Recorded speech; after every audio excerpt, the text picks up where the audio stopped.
لا تنسوا الاعجاب بالفيديو والاشتراك في القناة. هذه الأجواء طبعا في ملعب اللقاء هنا في منفيكا، ملعب نادي منفيكا اللي بيستضيف هذه المباراة ضمن لقاءات المستوى النسخة الرابعة طبعا اللي هي 2024-2025. ادي تشكيلة البرتغال فيها 4 تعديلات عن مباراة كرواتيا، وضعها روبرتو مارتينيز الاسباني، دييغو كوستا في حراسة المرمى، في الدفاع سيميدو، روبن، أنطونيو سيلفا ومينديش، امامهم برونو فرنانديش وبالينيا وبرناردو سيلفا الكابتن، في المقدمه نيتو ودييغو جوتا، وطبعا اللاعب رافائيل لياو في المقدمه. لكن طاقم تحكيم ايطالي بقياده ماوريسيو مارياني حكم هذه المباراه بعون كل من دانييلي. اول ماكتوميناي، هدف اول ماكتوميناي امامنا اهو في الدقيقه 7. كوره اتعملت حلوه كوره حلوه، الهدف لاسكتلنديا، هدف على الطريقه الانجليزيه، يسجل نجم المان يونايتد السابق ولاعب نابولي الحالي هدف في اوروبا. انطلاقه امامنا هنا لياو، كره تعمل ديفليكشن. تصفيات 1980 ادي لياو التعادل يضيع. لياو مباراه تحلو، الهدف المبكر يعطي المباراه مذاق وبريق خاص. هدف هنا في اللحظات امامنا الاولى من المباراه عن طريق ماكتوميناي بضربه راسيه، وسط حرك حلو قوي بين الخطوط، بيدرو نيتو العرضيه الراسيه، ارتقاء من جانب مدافع، هدف مبكر لاسكتلندا، وبدا يبقى في دفاع وراسيه.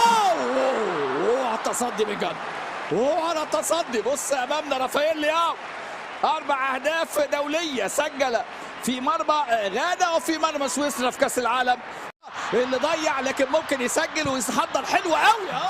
ولد ياو جوتا، كره رافائيل لياو الى جوتا، بيقول له ايه؟ بيقول له يعني الان قابل المباراه دي على فكره صعبه قوي على لكن لا مش لسه لم تاتي اللحظه، رغم ان رافائيل لياو عامل يعني مباراه كبيره جدا، لكن اللمسه الاخيره هدف المبكر. لكن شوف الحرب، عاملين مباراه كبيره او قافلين، وادي تتصلح. يا ساتر كره برونو. رونالدو يدخل بديلا في اللقاء، اذا تبديل اول بدخول كريستيانو رونالدو. محاولة المرور رونالدو من هذه رافائيل لياو، عملها حلوة قوي، حلوة الله ومفيش أجمل من كده.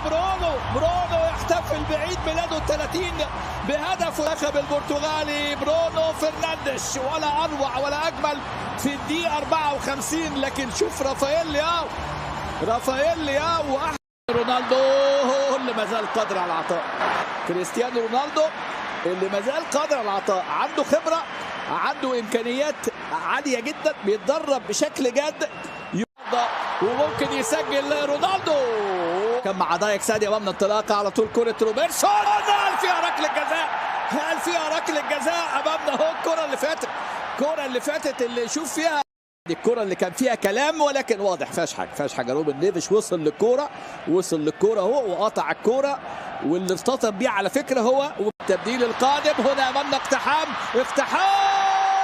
ولسه فرصه جوتا امامنا هنا، يضيع دايكس، لسه الكوره المطالبه بلمسه يد امامنا ايه، فرصه كبيره. سيدا جواو فيليكس امامنا رونالدو، جواو فيليكس يا راجل هتسجل امتى جواو رونالدو امامنا اهو. نشوف ايه القرار، فرصه كبيره جدا، راسيه فيليكس ومتابعه رونالدو، ثم يظهر دون كريستيانو رونالدو امامنا هنا في اللقطه اللي فاتت. مرمى مقابل 4، وادي امامنا مندش العرضيه، الاسطوره موجود، الدون كريستيانو رونالدو الهدف ال 132، يحتفل بطريقه كريستيانو رونالدو امامنا هنا. العطاء يستمر والاهداف تتوالى، ورونالدو يتلقى الهديه ويضع البرتغال في المقدمه. رونالدو موجود، يبقى الاهداف موجوده.